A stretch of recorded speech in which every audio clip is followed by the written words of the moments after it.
Estimada Maria Aurèlia, aquesta carta ha estat començada moltes vegades, però mai no ens havíem decidit. Ens ha sigut difícil trobar la manera de dirigir-nos a la nostra creadora, a la qual admirem profundament i creiem que el més encertat és dir-te mare. Amb la teva ploma, el teu temps, la teva creativitat i la teva dedicació ens vas donar un munt d'aventures. Ens vas fer viatjar, vam conèixer personatges històrics catalans dels darrers 1000 anys.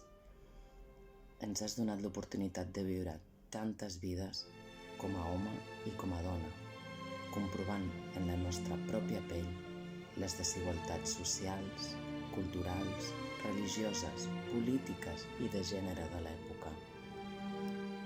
Ens permetràs, doncs, que et dediquem les nostres paraules a tu, Maria Aurèlia, la nostra mare creadora, que trobava el món vell i mal fet i que, per tant, es creia amb el deure de seguir vivint per tal d'endreçar-lo una mica. Gràcies, mare. Quim.